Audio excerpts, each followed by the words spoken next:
Hey everybody, it's Jason from MAPsignals. Listen, Luke's having all the fun, best div stocks, best growth stocks, getting up in there and showing you guys all the cool things MAPsignals can do. I thought it was my turn. So today I'm going to go over the best ETFs that MAPsignals can find. That's right. You know, we cover outlier stocks and we look for the big money moving in and out of outlier stocks. Well, we also do ETFs. And guess what? A little clue. If you know where the money is moving in the stocks and you know which stocks make up the ETFs, well, then you can figure out with a pretty good guess which ETFs are going to be the top performers. So I'm going to walk you through that today, how I figured it out. Ultimately, this is going to be a feature that you guys can do yourselves eventually. So bear with us as we develop it, but let's just hop right to it. So I'm going to go ahead and share my screen here. And we are going to jump right to the MAPsignals website. You go to mapsignals.com and we go to our big money charts for you subscribers out there. You can track the big money index in real time. And here we are. You see our big money index coming into, where were we? March. The big money index started to fall and then we kind of been Chop City. We came close to being overbought. Right in the beginning of May, it fell, started to pop a little bit. It's kind of sideways action. That's really cool. Subscribers can track it in real time, but that's not necessarily what I wanted to show you. I wanted to jump down here to our ETF buys and sells and what you can see. And we pointed this out in a study. First of all, these blue lines are all the buys on a given day. You can track them. It's also updates in real time. And the red lines are all the sells. Now, notice something really interesting here. When we get a ton of buying back here in June of last year, 2020, you get 90 buys, you get 100 buys. What happens? The market falls soon thereafter. It's almost like this peak exuberance. You get it again here in September. We got 73 buys. The market fell. What do you get when we get a bunch of selling? It's not a ton of selling here, but 9 sales, 21 sells. This is back late September. The market troughs. More buying, market peaks. Here we go again. Market peaks, November. You see this pattern over and over and over again. Less pronounced, but January 8th, we had tons of ETF buys. The market fell shortly thereafter. And lo and behold, just a couple of weeks ago, May 7th, we saw 63 ETF buys and the market started to fall off a little bit. So I went back and I looked for where all this big money buying was moving into these ETFs and I collated them. So I did all the work for you. So here we go. Let's go over here to a spreadsheet we have. I went through all the ETFs. There are about 2,600 ETFs out there. I'm going to filter out all the ones we don't want. That's ones that don't trade a lot. Maybe they're international ETFs, commodity ETFs, bond ETFs, volatility ETFs, inverse 2 to 3 leveraged ETFs. We're not going to look at those. Metals, none of that. We're going to look at stock ETFs because that's what I do. That's where I live, stock land. So we went through and I have the constituents. I have all the stocks that make up each ETF and MAPsignals scores 95% of them. So we know each individual stock, how they're weighted in the ETF and how each scores. So I can apply those weightings and come up with an overall score for an ETF. So over here, I did that. Okay. We have our composite score, our technical score, our fundamental score. That's how MAPsignals breaks it all down. And these are all the ETFs that are out there trading sorted best to worst. Now, what you need to know is we looked at when big money is buying them. So this is just another look at that ETF big money chart. I went and pulled out the actual ETFs that were getting bought or sold on those given days so I could collect the signals and see big money's moving in and out of, right? That's what we want to find out. And this is how I picked out 5 ETFs for us to look at today. So let's just get to them. The first one, I highlighted them here in yellow, XLF. You see it got a bunch of big money signals over the past few weeks. Composite score 75 roughly out of 100. That's really great. Technically very strong. Fundamentally a little bit better than average. ITB is the home builders ETF, 73% in terms of composite score, nearly 78% technical, and 67% fundamentals. Okay, we're going to go on down the line quickly. XLC is the communications ETF. It got 3 signals recently. And then I'm going to go value hunting. Okay, we're actually going to go, like Luke likes to say, where hell is hottest. You got to get in there and look for value of what is out of favor suddenly because of a market rotation. And that's going to be IGV, which is the iShares software ETF. Really strong fundamentals, weak technicals. That just means great stocks are getting sold. When I say great stocks, the ETF is a basket of stocks, right? So selling the ETF is like selling all the stocks. And ARKG, I'm sure you've heard Cathie Wood in the headline. She was the all-star last year, and she's having a tough year with her funds, but they have really strong fundamental stocks. We'll get into those in just a minute. So first, let's look at big money buying. Big money buying on XLF. Let's check it out. See all of this green. This is just over the past year. All the money's flowing into financials. We know that, right? Financials, home builders, materials, dividends, industrials, value stocks. That reopen trade, that reignition of the economy, real world stocks, very popular right now. We all know what's going up. XLF is just one of it, and you see it right here in this chart. Let's go to ITB, the iShares Home Construction ETF. Okay, same type of deal. You see that red? Those are momentary bits of selling right around the election. But when you have great stocks, highly rated, you actually kind of can use that as a buy signal sometimes. Okay, all this money flowing in over the past year. Another great one. Let's look at the Communications Services Select Sector SPDR ETF fund. Again, a bunch of buying throughout the past year. And I know that's ETF is looking like it's kind of toppy, but sometimes when the money's still flowing in, that's where you want to be. Okay, and then we're going bargain basement hunting, right? Basement bargain. I don't know how you say that. Probably messed that up. Nasty. IGV is the iShares Expanded Tech-Software Sector ETF. Why is that interesting to me? If it's going down, Jason, have you lost your mind? No, because great stocks go on sale. Well, great ETFs go on sale too. These are software companies shaping our lives. I'm coming to you right now on some very popular conferencing software that everybody knows and uses. So these companies are not going away just because Wall Street decides they're out of favor. So a lot of software companies in here. I'm going to go over some top ones in there. It's pulled back to a really nice level. Looks interesting to me. And then last but not least is that ARK Genomic Revolution ETF.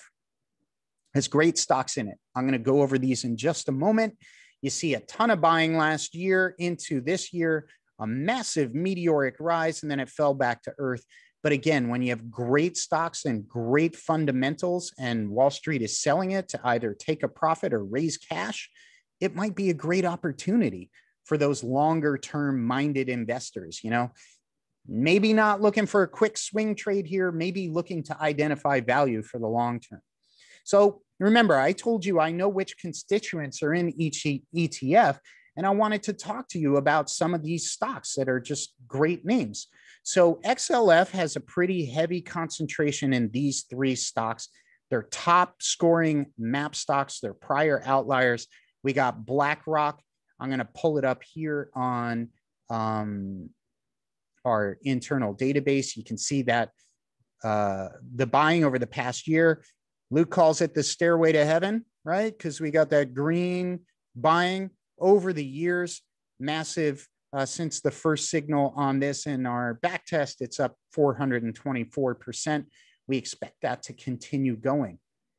The next stock in XLF that I like is Charles Schwab, the online broker. Again, tons of buying the last year, make tons of money, profitable. It's been a bit of more bumpy chart years ago, but recently that's a great trend that I'd like to be a part of. It's up 4 times in the past few years. Wonderful stock.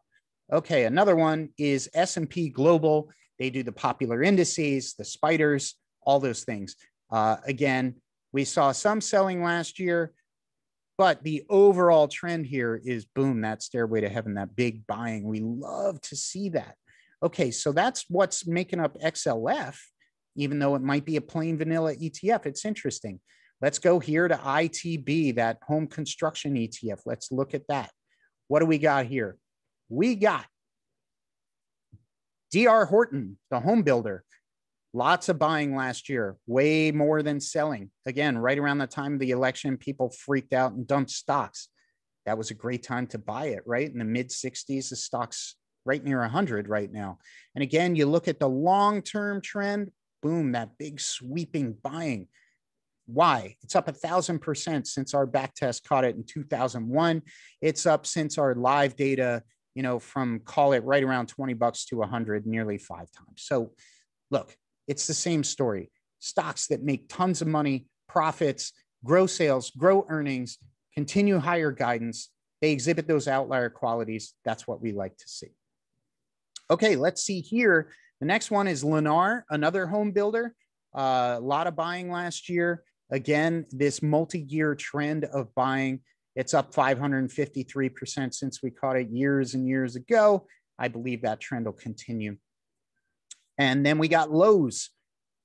Gosh, I don't know the last time you were in a Lowe's. I go and I got to wait on a line every time to pay. And I can never get a sales rep to help me out because he's or she is busy helping everybody else. Everybody's working on their homes. Boom. A lot of buying last year, a lot of buying over the past few years. Another great one. Let us go back to XLC, the communications ETF. And if I'm flying through these, you know why? Because we want to just get the message out as quickly as possible. Communications, Facebook, a lot of buying over the last year. Everybody knows that stock, but look at that stairway to heaven. Boom, from around the high 40s to 300. We all know the story there. We all wish we were on board for that nearly 700% gain since 2013. Next up, Google, Alphabet. I own this stock in a managed account and a personal account. I got to disclose that, but it's an outlier. A lot of buying last year. Small selling was a great opportunity on an outlier stock. When you see red on an outlier stock, that's a good thing. Sometimes it's a good price. It's scary. It's ugly. Feels gross, but it feels great after a few years of holding it.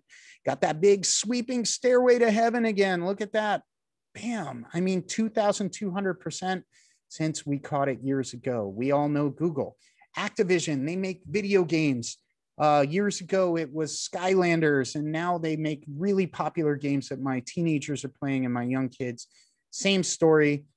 Boom. 1 year of buying, years of buying. They had one troubled year, but then they picked it all back up and then some. You want to be in the outlier stocks. So you want to own ETFs that hold outlier stocks. Let's move on to the software ETF, IGV. It holds Adobe. Okay, great stock, phenomenal stock. It's technically weak because Wall Street's selling software, but fundamentally, it's making huge sales and earnings growth and profits. And look, over the years, do you think that trend is over? I don't. I think it's going to continue. So I like that one. Just trying to get to the next tab here. Let's move that over. Okay, Microsoft. Maybe you heard of it. Hopefully, Bill Gates, all in the news right now. That's not why the stock is under pressure. It's just caught up in a software rotation where people think multiples are too high. It's never going to continue. I say poppycock. Stock's going to do just fine. Microsoft's not going anywhere. Stock's up nearly 4,000% since the 90s. Fine. If you had bought it when MAPsignals was profiling it in, say, 2016, 50 bucks, you're still up 5x. Winner. You want to hold ETFs that hold stocks that are outliers. Salesforce.com, a choppy year. Software, people think, oh my goodness, you know, the workplace has changed forever. Whatever the story is, look at the long-term trend of the stock, people. Stairway to heaven, 2,000% since 2006. That is juice. Okay, moving on. Now, ARKG. So the genomic revolutions, she holds a lot of more volatile stocks. This is a more volatile play. It's going to be a bumpier ride, people, but I think long-term, she identifies great stocks with future growth. Teladoc, you know, people are selling it now. Telemedicine's over. Everyone's going to go back to their doctor's office. I don't know about you. I don't love going to the doctor's office, sitting in the waiting room forever. I'd rather wait in my living room. I don't think Teladoc is going anywhere. It's one of the more questionable stocks that I'm bringing up today, but still got a great long-term trend. Regeneron Pharmaceuticals are sort of an incubator for pharmaceuticals, had a rough year. Long-term, a nicer trend, again, more volatile. It's up 1,000% since 2000 in our back test. And last but not least is Vertex Pharmaceuticals. Again, a bumpier path. This is a more volatile ETF, ARKG, but long-term, look at that buying.